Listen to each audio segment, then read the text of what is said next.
Hello. Hello and welcome everyone. Thanks for tuning in to tonight's live broadcast where you can ask questions about astrology, any kind of questions you want. We are Rainbow Soul and we are gearing up for a big eclipse tomorrow, you guys. I hope you guys are ready. It will be in Aquarius. Um so I hope be interested to see how this eclipse sort of whispers to you. I say that depending on where things are in your chart, um, and things like that. Oh, it looks like we have to boot somebody already. All right. Uh, like a lot of times, depending on what is in Aquarius for yourself. What's in Aquarius? Where is Aquarius in your chart? What house does it rule? And that's the kind of things you want to be looking at. You want to be looking at how it works for you in your chart. And the house is usually broken up into houses. Um, the chart is broken up into houses, and those are going to be, uh, you know, they kind of look like pies if you're looking at your chart, and if you have whole house versus Placidus and things of that nature. Lots of different house systems out there. We use Placidus. Sometimes I use whole house. Usually I use whole house to do the horoscopes. So, hi, Emmanuel. How are you? It's great to have you here with us today. So, if anyone has any questions about the astrology that's going on this week, like I mentioned, we're having a big eclipse. Um, Go ahead. Yeah, so obviously we're having a solar eclipse tomorrow morning. So most of North America, it's not visible. The eclipse will last for about 4 or 5 hours. They vary at different times. And of course, this one's in Aquarius.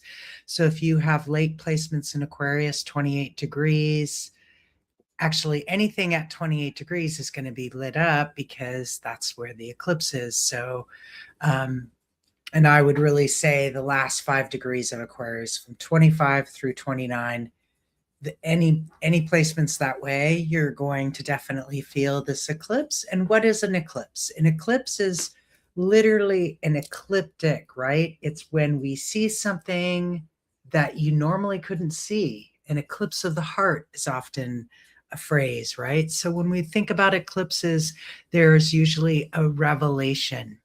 We also think about eclipses as beginnings and endings.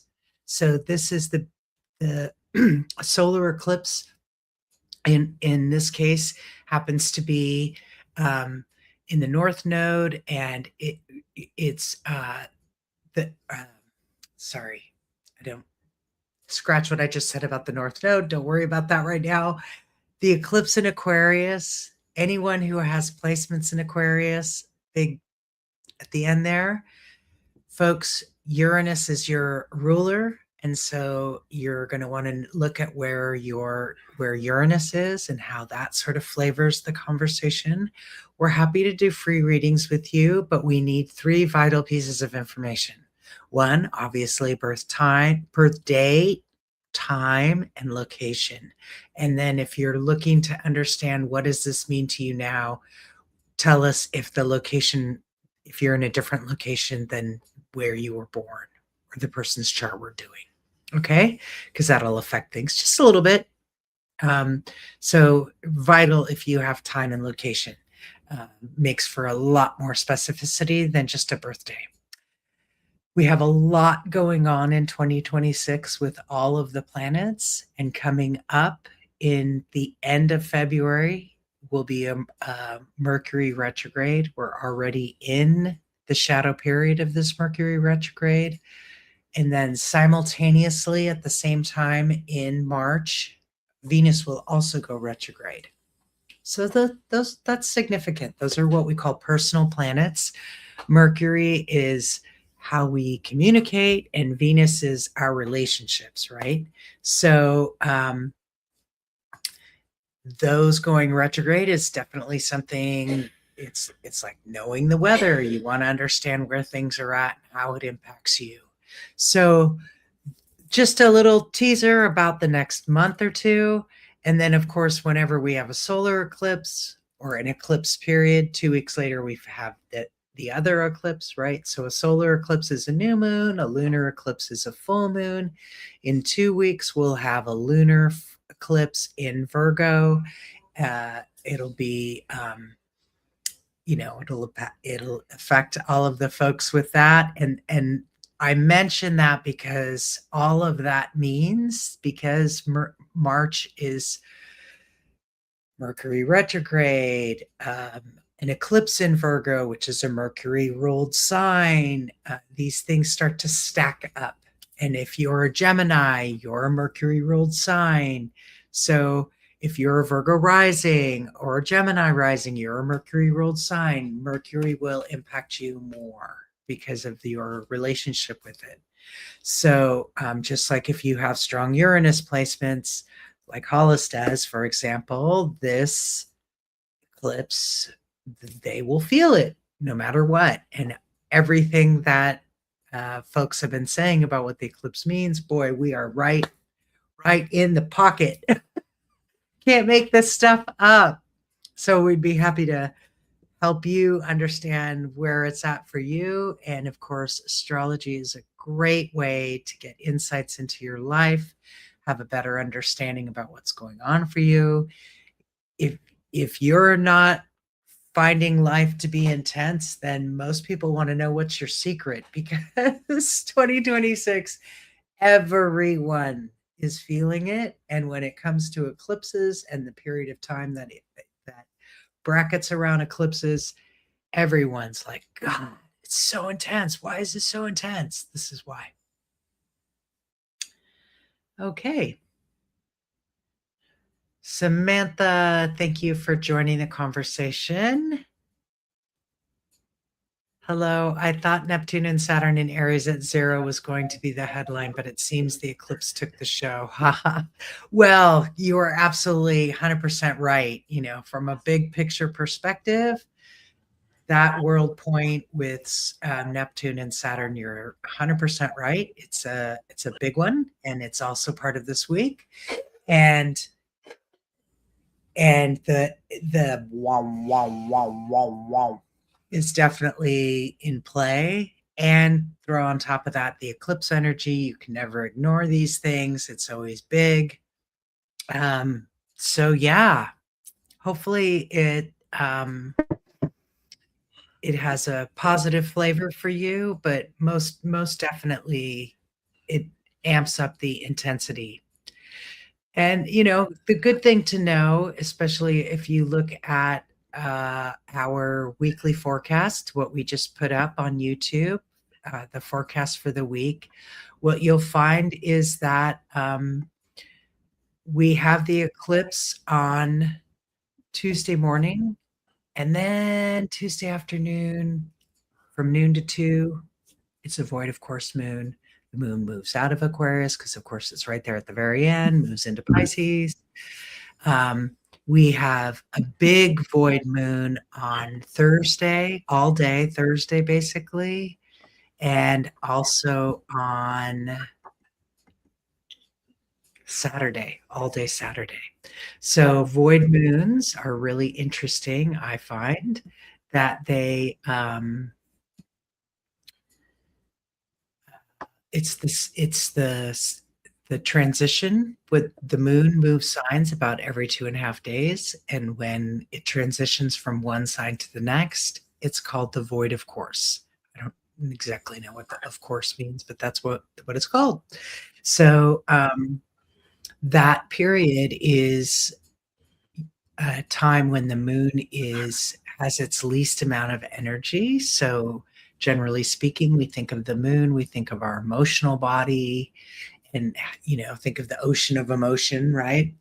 And so The moon is gonna, when it goes void, it's gonna be really chill, and it's a time to actually be grateful for no drama, less high keyed up energy. So that can be really helpful to know the voids are gonna be right after the eclipse on all day Thursday and all day Sunday.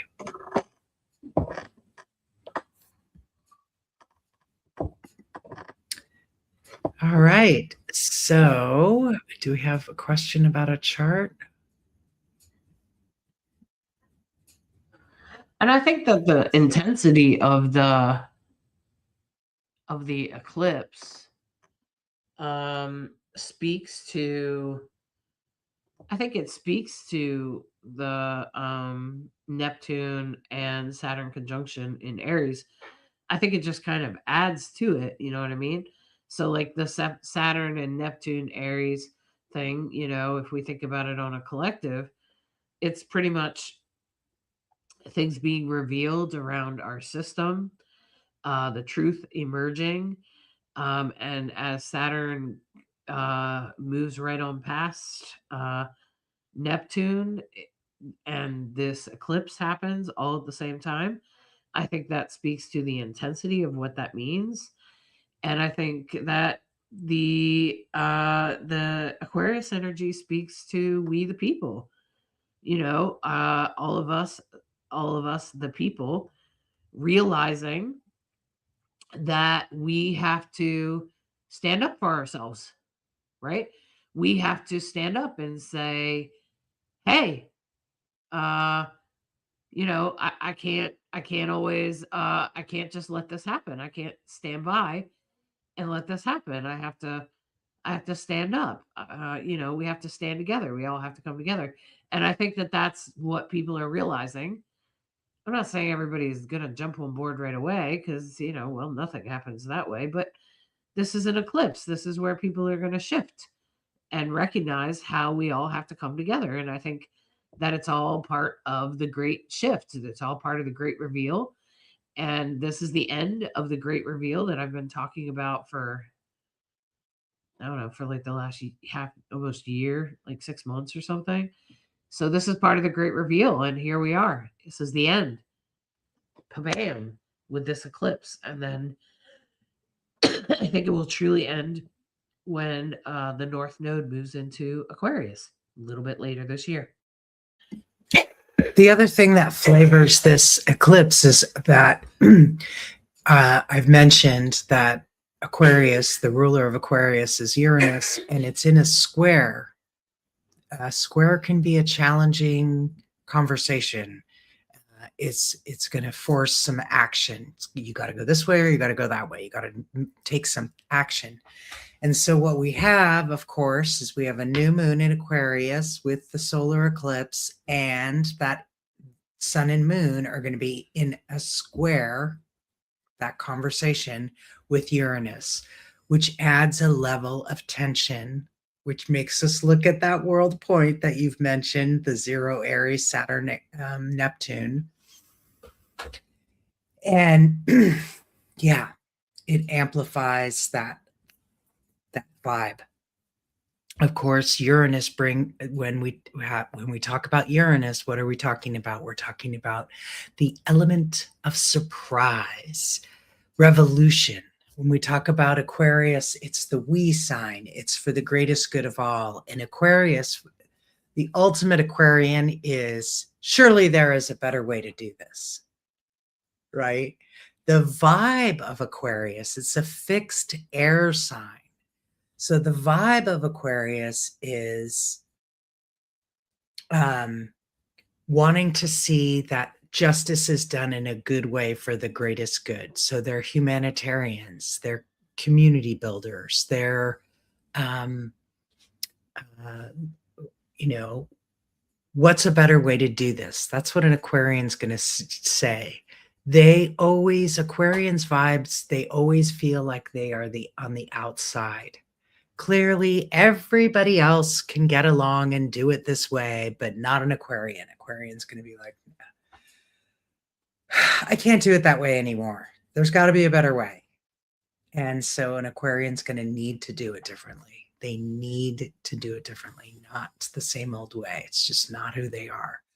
They're, um, I don't want to say they're opposite of Taurus, but that because Taurus is also a fixed sign, but Taurus is a fixed earth sign.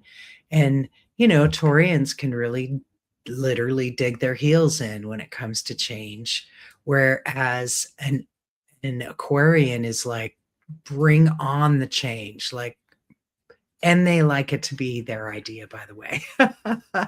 Just like Aries, they like to have it be their idea. Some people need it that way. So, little insight for those folks if you're dealing with folks of that sign. Hi, Melissa. Welcome back. Somebody said, are we in North America? The answer is yes. Yes, we are. We used to be in Colorado. Right now, we're in central Pennsylvania. And hopefully next month, we'll be in New York, upstate New York. Okay. So that's a little bit more about the eclipse and about the Aquarian energy. And then, we're coming into some major Pisces energy. Of course, the sun moves into Pisces this week on Wednesday. Wednesday. And then that whole stellium that has been moving together. First, everybody was in Capricorn, then they were all in Aquarius. Now they're all moving into Pisces. So now you have the sun, the North Node, Venus, the moon, Mercury, all so that 1, 2, 3, 4, 5 planets in Pisces, and then you have Saturn and Neptune sitting there at 0 Aries plus Chiron in Aries. So a lot of concentration in that part of the chart. If you have strong Pisces or Aries placements, again, you will be feeling these energies more intensely than the rest of us. And hopefully in a good way. Hopefully it empowers you in a good way. All right.